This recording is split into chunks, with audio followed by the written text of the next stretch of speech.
Pierre Armé, bonjour. Bonjour Frédéric. On se connaît depuis tellement d'années, on va se tutoyer. On est dans la maison Pierre Armé, ici.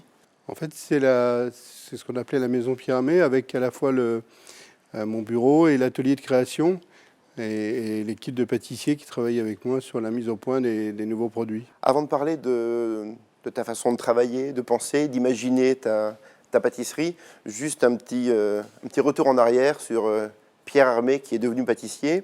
Il y a des raisons familiales, il y a une histoire. En fait, je suis né à Colmar dans une famille de boulangers-pâtissiers, dont je suis la 4e génération. Et je pense que c'est vraiment mon père qui m'a donné envie de faire ce métier parce qu'il était passionné, il faisait son métier avec passion. On avait toujours l'impression qu'il travaillait pas, il était juste du plaisir. Et dès l'âge de 9 ans, je savais que je voulais être pâtissier. Dans l'histoire, je sais que ta venue à la capitale a été assez décisive pour ton apprentissage. J'ai eu la chance à 14 ans de venir apprendre mon métier chez Le Nôtre, d'y rester environ 6 ans. Et c'est vraiment ce qui a fondé mon savoir-faire et mon référent. Il n'est pas rare que je retourne dans des recettes qu'on pratiquait chez Le Nôtre. La plupart du temps, pas pour les prendre telles quelles, mais pour reprendre l'esprit de ces recettes ou pour reprendre une partie de ces recettes. En fait, ce que j'y ai appris, c'est à la fois le sens de l'organisation, la rigueur, le souci du détail, ce que c'est que la qualité. Donc c'est pas seulement des recettes, c'est un ensemble de choses, c'est un état d'esprit. Après, j'ai rencontré plein de gens, des gens formidables et tout ça, notamment Charles Znati avec lequel on a fondé cette entreprise. Moi, j'ai avant tout voulu créer cette entreprise pour faire mon métier comme j'ai envie de le faire.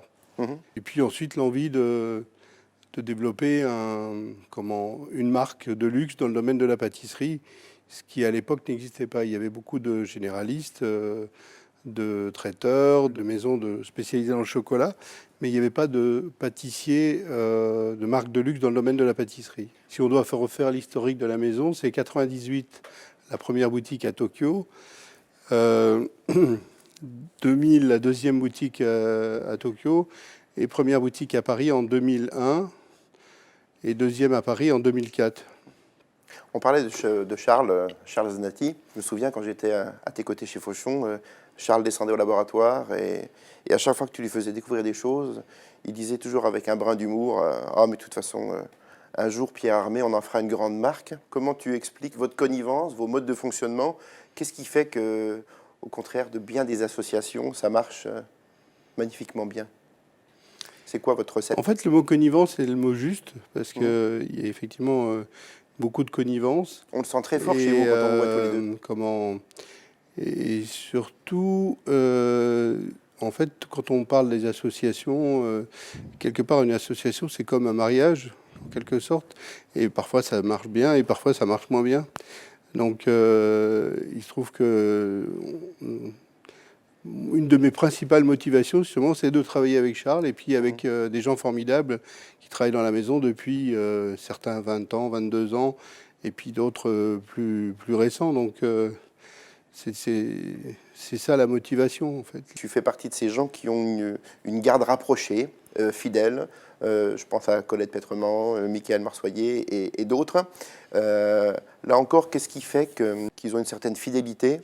Alors, et c'est vrai qu'il y a des gens qui travaillent avec moi depuis l'époque de Fauchon, que tu les as cités. Je pense que c'est parce qu'on travaille bien ensemble, on se sent bien ensemble, on arrive à avancer ensemble, à discuter, à évoluer ensemble. Ces gens-là sont précieux, ils ont suivi l'histoire de la maison, ils ont fait l'histoire de la maison. Ils sont vraiment fondamentaux pour nous. Je crois que tu as fait une rencontre assez singulière il y a un peu moins d'1 an. Quelqu'un qui t'a fait découvrir le café autrement, c'est ça?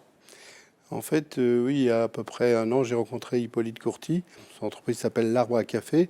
Et c'est quelqu'un qui a une autre vision du café et qui a une culture du café qui est très profonde et qui a suscité mon intérêt par justement l'échange qu'on a pu avoir. Alors justement, en termes de qualité d'échange, je vais te suivre parce que c'est toi le guide et on va aller le rencontrer maintenant. À tout de suite. Bonjour Hippolyte. Bonjour Pierre, bienvenue. Merci de m'accueillir. Bien, merci de la venue pour une dégustation. Alors en fait, j'ai voulu venir ici voir Hippolyte parce qu'on s'est vu plusieurs fois, on s'est vu deux fois ou trois fois, et toujours chez moi, donc je voulais découvrir aussi son univers, après qu'il m'ait fait redécouvrir le café. Merci. Est-ce que on commence par déguster quelque chose? Ouais. Alors, on va commencer par l'infusion à froid d'un café que vous connaissez, hein, qui est le Bourbon Pointu de La Réunion. C'est vraiment tout à fait une façon très différente de faire le café. L'infusion à froid est très utilisée dans des pays comme le Japon, où on boit du café à toute heure, et notamment du café glacé. Et là, on est sur un café d'exception, le Bourbon Pointu de La Réunion. Et une complexité aromatique quasi d'un vin, quoi. Enfin, un bon vin. Et là, la torréfaction, elle a son importance. Alors la torréfaction, c'est un système de cuisson qu'en pâtisserie on maîtrise ô combien. Mais il y a un rapport comme dans le cacao, hein, du coup, sauf qu'on n'est pas tout à fait aux mêmes températures, on n'est pas à la même vitesse de rotation du tambour, mais on va jouer justement sur cette vitesse et on va jouer sur les modes de cuisson. Et là, il y a une belle acidité. Hein. C'est une très belle acidité. Ouais. Et l'objet pour nous, dans ce genre de café fin, c'est justement de conserver une acidité, mais de la juguler. Parce que sinon, on est vraiment que dans une acidité et ça devient difficile à boire, surtout en expresso. J'ai voulu qu'on regoute la tarte au café parce que la première fois que j'ai rencontré Hippolyte, on a goûté des cafés, puis après je lui ai dit on fait une tarte au café, je vais vous en faire livrer une. Ça me dirait ce que vous pensez du goût du café, de la tarte café. Alors Hippolyte a goûté la tarte, il était très poli, il m'a dit oui, c'est pas mal comme goût de café, mais je pense qu'on peut faire mieux. Grâce à Hippolyte, ça m'a amené à remettre en question des choses que pour moi qui étaient établies et qui allaient bien, et finalement je pense qu'on peut faire mieux. Donc merci Hippolyte. Merci de l'interaction. Oui, et de la tarte. C'est ça qui est intéressant, c'est l'interaction, c'est les choses qu'on peut apprendre. Et lorsqu'on a travaillé sur les essais de temps d'infusion et de mode d'infusion, on avait des goûts café qui étaient vraiment formidables, encore plus subtils. Certaines variétés de café que m'a proposé Hippolyte sont rares, donc il faut les utiliser à bon escient, il faut réfléchir comment on peut les utiliser. Donc je prends un peu mon temps, mais c'est work in progress. Ah, la construction fonctionne très bien. Hippolyte, merci de votre accueil. Avec un grand plaisir, merci beaucoup. Tu viens de nous faire découvrir Hippolyte Courty. Il t'aide dans ta démarche de création, en l'occurrence pour la tarte café. Ensuite, auprès de tes collaborateurs, comment ça se passe? Je travaille sur des essais. Ces essais sont formalisés par Michael, Camille et Charlotte qui travaillent ici. Et puis ensuite, on déguste. Et une fois que le produit est au point, il y a un certain nombre de choses qui se mettent en place au niveau du marketing. Ensuite, je fais une formation pour les vendeurs et les vendeuses. Cette formation est filmée, ce qui permet de la relayer au Japon, ce qui permet de la relayer en Angleterre. Notre volonté, c'est vraiment que les clients qui franchissent le pas d'une boutique Pierre Hermé peuvent bénéficier de cette expérience du goût, à la fois en matière de service, de conseil, et bien sûr ensuite de goût quand ils sont assis chez eux en train de déguster les produits. À part ce monde merveilleux de la pâtisserie, de la gourmandise, quelles sont les choses qui t'attirent autres que ton métier? Ça va de la parfumerie en passant par les vins, la lecture, l'art contemporain. La découverte d'autres cultures, c'est quelque chose qui directement ou indirectement inspire, sont des sources d'inspiration et suscitent des envies. J'aimerais bien t'entendre parler de chocolat. C'est plus qu'un ingrédient pour toi. Alors le chocolat a un statut à part dans les ingrédients de la pâtisserie parce que c'est une matière avec laquelle il faut quasiment établir une relation. C'est-à-dire à la fois physique, à la fois il faut apprendre à déguster, à goûter le chocolat, à en percevoir les saveurs, les nuances, et cette connaissance, cette culture et cette capacité à transformer le chocolat, parce que c'est bien ça le métier de pâtissier, c'est cette capacité qui a évolué et qui continue d'évoluer et qui évoluera encore dans les années à venir. C'est vrai qu'aujourd'hui, je suis dans une phase où j'aime pas. On a des chocolats de tellement belle qualité, avec certaines origines spécifiques et tout ça. En ce moment, je n'arrive pas à faire des gâteaux dans lesquels je mélange le chocolat à autre chose. Bon, c'est une phase, je ne sais pas si ça durera, mais c'est lié forcément aussi à l'évolution du niveau qualitatif et l'originalité des crus qu'on peut trouver aujourd'hui et que Valrhona nous met à disposition. Lors de la préparation de cette émission, Pierre, on t'a invité à nous parler d'un objet important pour toi, ton objet fétiche. Alors, j'ai hésité. Ça aurait très bien pu être un couteau Laguiole, parce que j'en ai toujours un dans ma poche quand je vais déjeuner ou dîner. Et puis, finalement, j'ai choisi le Larousse gastronomique parce que, quelque part, c'est une Bible. J'ai contribué aux 2 dernières éditions et je trouve cet ouvrage très riche, très complet.